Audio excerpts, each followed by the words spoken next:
Onda Cero Navarra.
Con esta sintonía ya saben que comenzamos el espacio que cada jueves nos ofrece la Sociedad de Estudios Vascos Eusko Ikaskuntza. Hoy nos vamos a ir bastante lejos de nuestras fronteras porque vamos a hablar, como les hemos venido anunciando, pues nada más y nada menos de Marte, y lo hacemos con Javier Armentia, director del Planetario de Pamplona y además, pues, buen amigo de esta casa. Muy buenos días, tardes ya, ¿no?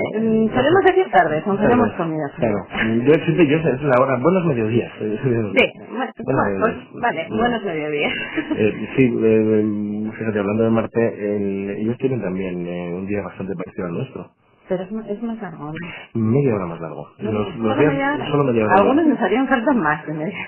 Claro, lo que pasa es que no sé cómo serán las jornadas laborales. Lo que sí es cierto es que el calendario anual iba a ser un poco más incómodo, porque dura más de 2 años. O sea que si tienen 2 años, claro, también tendríamos 2 meses de vacaciones, supongo. Habría que equilibrar un poco así. Es complicado. O sea, un año para ellos, para Marte dura 2 años. Claro, porque tarda, como está más lejos del Sol, tarda más en dar una vuelta, 2 años y algo, poco. Pero eso sí, el día es casi lo mismo. Al día marciano le llaman un sol. Ajá. Sol, se llama el día marciano. ¿Tienen primavera, verano, otoño e invierno también? Tiene estaciones porque, sabes que las estaciones en la Tierra se producen porque nuestro eje de rotación, el eje en el que está dando vueltas la Tierra, está inclinado con respecto al plano de la eclíptica, el plano por el cual orbitamos en torno al Sol. Pues a Marte pasa exactamente lo mismo, tiene una inclinación bastante parecida a la de la Tierra, de forma que en las latitudes medias de Marte, las estaciones son como las de la Tierra. Lo que pasa es que, claro, el clima de Marte es muy diferente del nuestro. Normalmente oscila mucho más entre la noche y el día porque la atmósfera es más tenue y entonces no conserva tanto el calor. Esto quiere decir que pues la temperatura puede bajar a 100 grados bajo cero por la noche y subir hasta al mediodía a unos 30 grados bajo cero típicamente. Ajá. En una latitud como la Pamplona de Marte. Vamos a ponernos en la Pamplona de Marte. Vale. En verano sería más o menos esa temperatura, en invierno un poquito más frío. O sea, en verano la noche sería... Sí, la noche baja muchísimo, entre 70 y 100 grados bajo cero en verano y en invierno 100 grados bajo cero. En verano, sería difícil que el cuerpo aguantara. No aguantaría, aparte que, seguro que recuerdas ¿cómo era la película esa de Schwarzenegger, de Desafío Total, se llamaba? Puede ser, una de esas. Que te inflaba la cara, claro, ¿qué es lo que pasa? Que la atmósfera de Marte, la presión atmosférica es 100 veces menor. Eso quiere decir que si uno se queda sin más al aire en Marte, aparte de hacer el frío, pues se empezaría a inflamar, nos saltarían los ojos, empezaríamos no vamos a dar detalles terribles, no es que explotáramos, pero íbamos a morir de una forma bastante poco agradable, eso sí, muy bien conservados. Es cierto que en el Ecuador marciano se llega a estar por encima, en verano suelen llegar a tener 26 grados. O sea que las estaciones de Marte está mejor. Cambian un poquito porque Marte sí se acerca mucho. Hay una gran diferencia entre cuando Marte está más cerca del Sol y más lejos. En torno a los 50 millones de kilómetros más. Esto quiere decir que hay algunos veranos que son más cálidos y otros veranos que son más fríos y al revés. Los inviernos pueden cambiar debido a que el planeta sí tiene una órbita bastante excéntrica.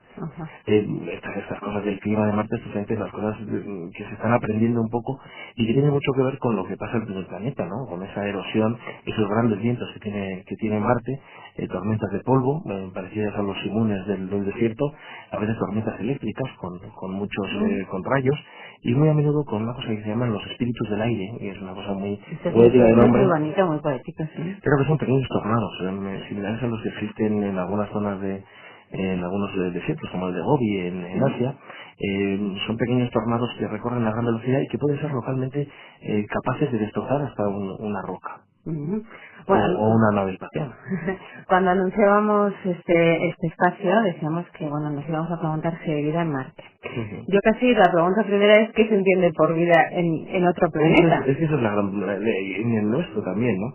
Esta es una de las grandes cuestiones que se plantean los astrobiólogos. La astrobiología es una ciencia relativamente nueva, antes se llamaba a veces exobiología, o sea, el estudio de la vida en el exterior. Ahora se llama astrobiología porque incluye un montón de disciplinas, ¿no? Relacionadas con la astrofísica, la astronomía, cómo se forman los planetas, con la biología, cómo nace la vida, la geología, cómo evolucionan los planetas. Entonces, más o menos los astrobiólogos dicen que hacen falta por lo menos 3 ingredientes principales. Por lo que sabemos de cómo nació la vida en la Tierra, sabemos que hace falta una fuente de energía, en este caso la energía solar, la energía que nos viene de nuestra estrella, que hacen falta una serie de moléculas, de una química en la que hay que meter unos ingredientes pues relacionados con el carbono, el nitrógeno, el oxígeno, de los cuales pues hay muchos en la Tierra, ¿no? Y luego un tercer elemento que es el agua que funciona como disolvente y un poco como crisol, donde todas las cosas, ¿no? Todas las especies químicas pueden mezclarse y ver qué pasa, ¿no? Un poco en esa redoma fantástica que todavía no sabemos cómo funciona en la Tierra, de forma que cuando pues uno mira a otros planetas, se hace esas 3 preguntas. ¿Hay una fuente de energía? ¿Hay moléculas a veces elementales como yo sé, carbono, metano, amoníaco, no sé, oxígeno, agua? Y sobre todo el agua, en este caso. Y entonces Marte resulta que las tiene. Marte tiene esas 3 características, con lo cual es un lugar donde desde antiguo se ha especulado sobre la posibilidad de vida. Sabemos en cualquier caso que la vida en Marte no es un proceso, digamos que si la vida nació en Marte nunca llegó a prosperar como ha prosperado en la Tierra, porque nuestro planeta al ver el nacimiento de los seres vivos cambió por completo. La atmósfera que tenemos, el propio clima, la historia de nuestro planeta no se puede entender sin el efecto tan importante y modificador que tienen las especies vivas de nuestro planeta, ¿no? Ujú. Por ejemplo, casi todo el oxígeno de nuestra atmósfera ha sido producido por procesos biológicos, por plantas capaces de utilizar la luz del sol para sintetizar oxígeno, ¿no? Si no, tendríamos un mundo con mucho más dióxido de carbono, que es lo que pasa en Marte, precisamente. Entonces, a ver, con todo esto, ¿se puede decir que hay vida en Marte o no? Yo yo creo que no, pero o que sí, o que puede. Vamos, o que no sabes lo que crees. Los científicos no tienen ni idea.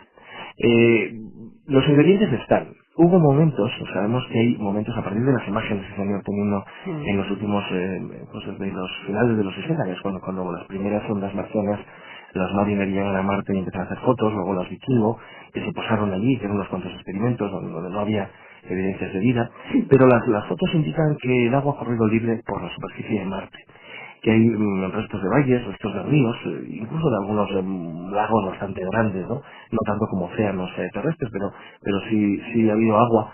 Se ha confirmado, se sabía, se especulaba que era así, pero ahora la más espesa ha confirmado hace unas semanas que en el polo submarciano además hay importantes cantidades de agua, o sea, el agua está helada ahí.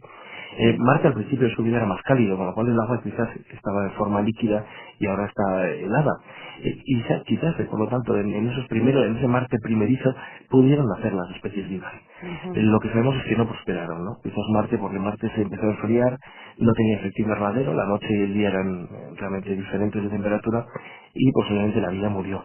Quizás a lo largo de la historia de Marte han vuelto a nacer en ciertos momentos en que haya vuelto a haber condiciones localmente buenas, es decir, temperaturas por encima de cero para que haya agua líquida y algunas moléculas. Por eso se ha podido dar igual ese milagro de la vida varias veces en Marte, pero desde luego lo que nadie espera, y con las ondas que están mandando, nadie espera que aparezca por ahí un río verde, no un marcianito de esos de las canciones, me parece que no.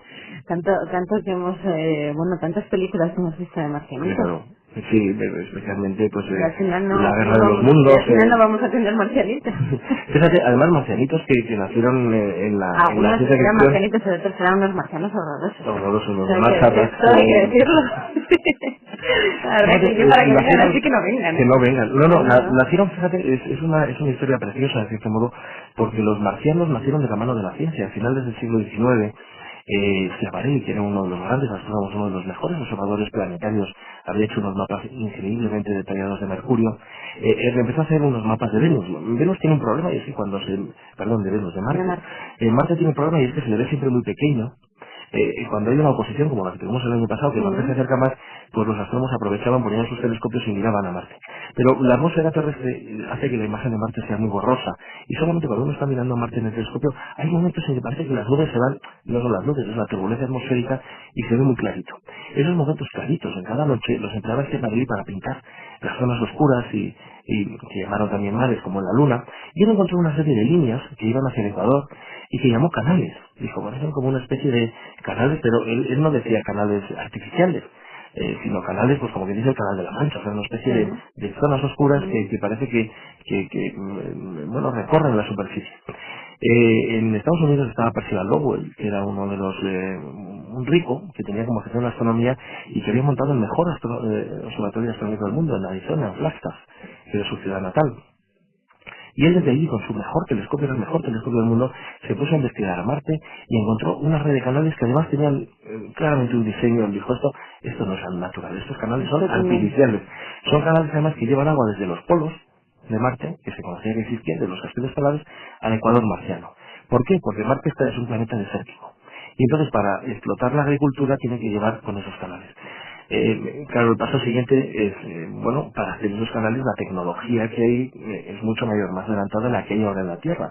Y entonces de repente le escribió un libro en 1895 que se llama Marte, en el que dijo, los marcianos no solo existen, sino que además son una civilización muchísimo más avanzada que la nuestra. Porque han sido capaces de hacer esto que nosotros no podemos. Era la época en la que se acababa de abrir el canal de Suez, se estaba abriendo el canal de Panamá, esos grandes canales, y claro, en Marte son esos canales que van por miles de kilómetros de la superficie, ¿no? Y eso lo dijo un científico. Eso lo dijo un científico, creando una enorme polémica que duró pues unos 15 años, hasta que la mejor observación de los telescopios permitió matar un poco a esos marcianos de los canales. Pero en ese tiempo llegó Herbert Wells y escribió aquí La Guerra de los Mundos, con aquellos marcianos, y ya estaba montada. Claro, la gente dijo, no me maten los marcianos con lo divertido y el juego que dan. Edgar Rice Burroughs, el escritor norteamericano de la saga de Tarzán, escribió las aventuras del capitán John Martin, que iba a Marte y encontraba allí un mundo en guerra. Él se ligaba a la princesa, pudo Star Wars, ¿no? Pudo agarrar la galaxia, con unas novelas que tuvieron un éxito en los años 20, en los años 30, increíble. El mundo del cine, por supuesto, recuperó eso. El experimento de la radio, la que montó la radio, con el primer experimento quizás de darse cuenta del poder que tiene estas cosas que dices tú todas las mañanas. Es increíble, de todas maneras. Bueno, aquí tuvimos la semana pasada a Luis de Olmo, que rescató el día del incendio del liceo, del liceo, y hubo aquí gente que vino diciendo que se estaba quemando otra vez el liceo. Sí. No, claro, es una cosa tan cercana, ¿no? Así que fíjate, esto sí, se nos ocurre un día radiar que están llegando aquí todos los marcianos. Nosotros hicimos un programa en el año 96 en el Planetario de Pamplona. Bueno, no solo en el Planetario de Pamplona, fue la primera vez que se hizo un programa de planetario en varios planetarios españoles a la vez, en Coruña, en Madrid, en Granada y en Pamplona. Inauguramos a la vez un programa planetario que empezaba precisamente con las voces de grandes comunicadores. Rescatábamos un poco aquello de Wells, y estaba Luis del Olmo, teníamos en aquella época también a Julia Otero, estaba Concha García Campoy, Javier Sardá también nos hizo voces, un montón de... Javier Sardá, pero fíjate, todavía no estaba... yo creo que teníamos que haber patentado un poco el nombre, que no era nuestro, que era de Ray Bradbury, en la novela de los años 50, pero esas crónicas marcianas primero salieron en el Planetario de Pamplona y luego ya fíjate lo que han hecho. Bueno, pues ahí rescatábamos un poco, teníamos una versión muy divertida del Quiéreme Mucho, cantado por los Beatles, una cosa completamente famosa, y de repente se oía una voz que decía, que era Luis del Olmo, decía, interrumpimos nuestro programa de música de baile para darle cuenta de las últimas noticias. Los astrónomos han descubierto unos puntos luminosos en Marte, ¿no? Que es como comenzaba la novela y como comenzaba la retransmisión del Mercury de Orson Welles. Esto la gente lo vio en el planetario y no se lo creyó nadie, pero lo llevamos a hacer aquí en la radio porque estaban en el planetario. Si hubieran estado en su casa, seguro que les empiezan a llamar diciendo que están a Marte. Marte sigue encantándonos, aunque no estén los marcianos. Esa es la cuestión, ¿no? ¿Por qué atrae tanto Marte? ¿Por qué? Históricamente, porque claro, estamos hablando, me estabas diciendo, del siglo XIX, ya atraía Marte mucho más que otros planetas, ¿no? Bueno, Marte, al fin y al cabo, durante muchísimo tiempo Marte era un dios, ¿no? Los planetas eran esos astros errantes que eran dioses, es decir, no es que nadie considerara que Marte era un sitio para vivir, porque eran puntos en el cielo, eran por lo tanto designios, o incluso los propios dioses. Todas las culturas, o muchas culturas han asociado a Marte, además con ese principio podríamos decir, de lo masculino, de la lucha, de la batalla. Marte es Ares, el dios de la guerra, el Marduk de los mesopotámicos, con diferentes nombres ha aparecido en todas las mitologías, quizás porque como en el cielo se ve de color rojizo, se asocia siempre con la sangre y por lo tanto con la guerra, ¿no? Pero la historia de Marte viene por lo tanto de muy antiguo, ¿no? Más en lo moderno es cuando hemos creído un poco en esos marcianos y en esa posibilidad de vida en Marte que, bueno, independientemente de los marcianitos, pues los científicos se la siguen planteando como posible y por eso se mandan naves a Marte. La verdad que, y además cuántas, Y además cuántas, lo que pasa es que muchas se Estoy tropean. un poco perdida. Estás de perdida. Porque estamos asistiendo, tenemos noticias de Marte cada día últimamente. Sí. Supongo que tú personalmente, como director de un planetario, seguirás muy de cerca todo lo que Sí, va llegando, porque ¿no? nos toca y además nos encanta, ¿no? Quiero decir que, hombre, es muy bonito. Cuando apasiona el tema. Claro, es muy bonito pensar que por primera vez tenemos ahora, fíjate, dos pequeños vehículos, el Espíritu y la Oportunidad, norteamericanos, la sonda Mars Express orbitando, también está la Mars Odyssey y la Mars Rover Surveyor, dos sondas que habían ido... Con esas dos ya me perdí. Claro, porque estas llevan ya, la Mars Odyssey lleva desde el año 2001 dando vueltas en torno a Marte, y la Mars Rover Surveyor lleva 4 años. Todavía funcionan y están obteniendo todavía muchos datos. Entonces, esto es una especie de sobrevuelo continuo de Marte y obtención de información en una escala que nunca se había tenido, ¿no? Es una pena que la Beagle 2, la sonda europea que se posaba en el suelo, se estropeara o desapareciera, porque nadie sabe qué ha sido de ella, y bueno, pues que otras sondas que llegaron antes también fallaran, ¿no? El Más por las Lander, que también falló de hace 2 años, debido a errores, además, perfectamente. Con Marte ha habido muy mala suerte. La verdad que han fallado, es más Pues de la mitad de las misiones. casi 2/3 partes de las misiones de Marte han fallado por una u otra cuestión, normalmente por fallos humanos o fallos de diseño. Y es que yo creo que también con Marte ha pasado que quizás los expertos espaciales se han confiado un poco, ¿no? Como Marte parece un destino sencillo, entre comillas, pues se han confiado un poco, digo entre comillas porque evidentemente el viaje pues son 6 meses, 7, o sea, no es nada evidente. Pero bueno, está ahí y están los planes de Bush para llevar un astronauta a Marte pues antes del 2030 y los planes europeos que se han dado a conocer también para llevar otro astronauta, o sea que Marte al final va a parecer el venidor No sé, ¿lo veremos? ¿Tú crees que lo veremos? Es una cuestión de pasta, es una cuestión de dinero. El mandar a una persona... Sí, bueno, es una cuestión tecnológica complicada porque supondría la permanencia en el espacio de unos 8 meses de viaje de ida, otros 8 meses viaje de vuelta, pues eso, año y medio más o menos. Pero el problema grande es que la broma de ese viajecito vendría a costar unos 400.000 millones de euros. Me niego a... 400.000 millones de euros. Yo no me niego a traducir eso a pesetas porque no. Pues creo que eso equivale al 20% del Producto Interior Bruto de nuestro país. Bueno, vale, tú eres de ciencias, es que soy de letras. Claro, yo como soy de ciencias no entiendo nada de estas cifras de dinero, ¿no? No, es una hazaña carísima. ¿Y sería posible que un hombre pisara Marte? Sí, yo creo que es de los pocos sitios donde... ¿Cómo es ahora? A ver, ¿cómo se dice? Amartizar es la nueva palabra de... Claro, porque si alunizar era pasarnos en la luna. Alucinamos bastante. Y más con estas cifras y estas cosas. No, estaríamos hablando de amartizar, es decir, posarnos en Marte. Se podría hacer. La misión, de hecho, está diseñada desde los años, fíjate, Ernst Braun, uno de los padres del viaje a la Luna, que era un científico nazi que lo captó luego, que lo quedó a Estados Unidos para desarrollar todo su programa espacial. Él aseguraba en el año 65, cuando ya estaban las misiones Apolo encauzadas para ir a la Luna, dijo, bueno, un día llegó, se cruzó así, se juntó las manos y dijo, bueno señores, lo de la Luna ya va en camino, empezamos a hacer lo de Marte. Fíjate, en el año 65 quería ya llegar a Marte para el año 75. Lo que pasa es que esos planes pues no se hicieron porque claro, llegar a la Luna era una cosa política, costó mucho dinero, la cosa se cansó, fueron 12 los astronautas que se posaron en la Luna y entonces pues eso no se retomó hasta los años finales de los 80 con Bush padre, con el presidente norteamericano padre del actual, que dijo, bueno, hay que ir. Y entonces ahí se pensó que la misión iría con un despliegue, que es ese despliegue de naves automatizadas para conocer mejor el planeta, luego mandar una especie de enorme contenedor a Marte, solo, que eso sería un laboratorio con muchas cosas, por así decirlo, con agua, con un montón de vituallas, que llegaría primero y luego después llegarían los astronautas. ¿Por qué? Porque el viaje a Marte es tan complicado, es tan largo y tal, que tendrían que llevar más que una nave, tendrían que llevar dos.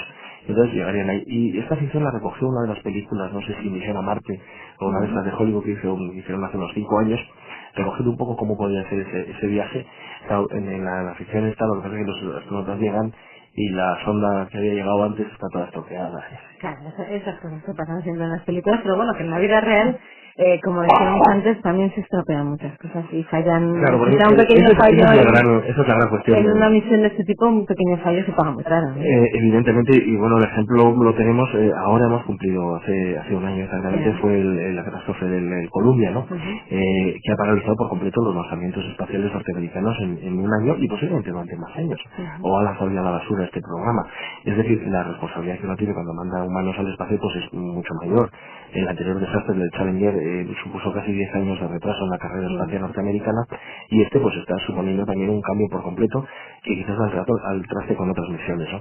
La otra cuestión es una cuestión económica, es decir, es lógico gastar todo ese dineral en ir a Marte cuando se puede invertir en otras cosas. Y claro, ahí los propios científicos están diciendo que hay muchas cosas más importantes que irnos a Marte para poner la bandera norteamericana o la europea o la que sea. Hombre, yo creo que cada día en algún periódico aparece alguna carta al director preguntándose eso, ¿no? ¿Por qué no se investiga más cosas, temas de la Tierra que nos afectan más a los humanos, ¿no? Claro, lo que pasa es que a veces son preguntas un poquito demagógicas, ¿no? Es decir, el planteamiento lo hizo Saramago, no sé si fuera el primero, pero sí que lo dijo más alto al poco de concederse el Nobel de Literatura, ¿no? Dijo, ¿por qué ir al espacio cuando tenemos tan mal la Tierra, ¿no? Cuando también hay guerras de hambre, ¿no? Y entonces, bueno, pues dices, bueno, es cierto. Lo que pasa es que también podemos cambiarlo de ir al espacio por otras cosas que son muy caras e igualmente inútiles, ¿no? Y que se gastan más dinero, por ejemplo, los presupuestos de defensa o de ataque. Es decir, todo ese tipo de cosas son gastan mucho más dinero que ir a la Luna o ir a Marte, y sin embargo, pues nadie dice eso, ¿no? O sea, lo que pasa es que el espacio tiene esa componente quizás tan llamativa que lo pone en el punto de mira de todas las noticias, pero también de todas las críticas, ¿no? Claro. Es un poco lo que nos sigue pasando con Marte, ¿no? Lo seguimos mirando y nos sigue pareciendo tan cercano y tan lejano a la vez que despierta un poco nuestras ganas de discutir. Quizá porque al final uno no sabe muy bien qué beneficios nos va a reportar o para qué nos sirve, ¿no? El conocimiento de Marte. El conocimiento de Marte es importante, pero es ciencia básica, es decir, conocer cómo son los planetas, cómo son otros planetas, otro clima, otra historia de un planeta es muy importante porque nos daría un poco un reflejo de la nuestra, o podríamos comparar un poco más lo que vemos en la Tierra con otros sitios. Lo que pasa es que muchos de esos datos se pueden obtener sin tener que ir a Marte en persona. Puedes mandar robots que aprendan por ti, y esto es posiblemente una alternativa más económica y más razonable. Porque no tienen aplicación directa. Es decir, el espacio, aunque se habla de los nuevos materiales, nuevas medicinas, nuevos conocimientos que van a salir de toda la aventura espacial, y es que irán saliendo, se habla de la minería en la Luna, por ejemplo, del ocio, ¿no? De los hoteles orbitales y de tantas otras cosas. Es cierto que son aplicaciones que por el momento son dudosas. Con lo cual es muy razonable decir, bueno, hay muchas enfermedades en las que un dinero así nos podría permitir acabar con ellas o no. Y entonces, bueno, pues ahí está un poco la responsabilidad también ciudadana de decirles a veces a los políticos, pues por ejemplo como Bush, ¿no? Que rápidamente se acabó esto en temporada electoral, decirle a Bush, oye, perdona, deja de hacer anuncios electorales y ponte a arreglar el billón de dólares de déficit del país, este tipo de cosas. Por ejemplo. Bueno, volviendo a Marte en este caso, ¿nos ha llegado algún pedacito de Marte? Nos han llegado 20 pedacitos de Marte, 20 que se sepa. Son meteoritos marcianos, fíjate, a comienzos del siglo XX en Nakla, que es un pequeño pueblecito de Egipto, siguió un enorme estruendo en la noche y varias casas aparecieron rotas por el impacto de algo que parecía venir del cielo. Eran unos fragmentos de un meteorito, de un bólido, pues como el que vimos como el de hace poco este que de tanto que hablar. ¿Estás poniendo ya algún pedacito? Sí, un pedacito que decía, se quejaba el que lo había encontrado, joder, es que ningún científico está interesado en tenerlo. Y claro, luego le contestamos al científico, digo, o sea, los científicos estamos encantados de tenerlo, lo que no estamos encantados es de tenerle que pagar a usted la pasta que quiere por la exclusiva y todo esto, o sea, esto es ciencia, ¿no? También decían ayer que en donde habían aparecido que nadie había dicho dónde era, porque estaban rastreando la zona. Como los sitios de parrechicos o de hongos, ¿no? Sí, que nadie dice. No, yo no te cuento dónde, pues aquí Porque parece. esto es un filón. Pues eso es una pena, porque realmente, claro, los científicos lo que necesitan es poder estudiar esos temas.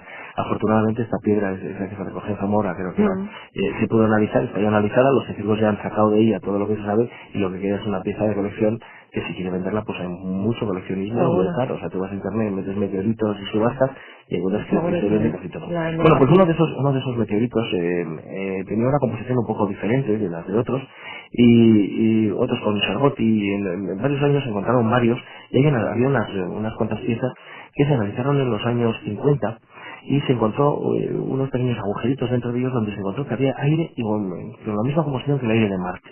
Eran rocas que habían venido de Marte, que habían salido de Marte por un impacto, o sea, el meteorito 1 choca contra Marte y lanza un montón de piedras que escapan volando, se quedan dando vueltas en torno al sistema solar y alguna de ellas cae sobre la Tierra.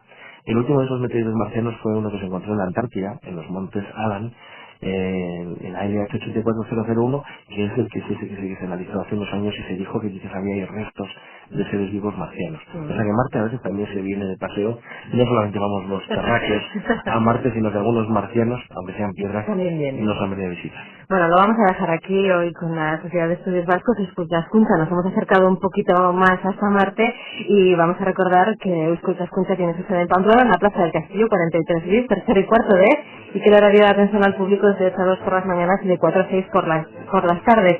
Tienen una página web a la que pueden acceder en la siguiente dirección: www.eusko-askuntza.org. Javier Armentia, director del Planetario, muchísimas gracias por haber estado con nosotros hoy de nuevo en Protagonistas de Navarra. Y nosotros nos vamos ya, nos despedimos. Mañana volvemos a las 12:30 como cada día. Hasta entonces, que pasen un buen día.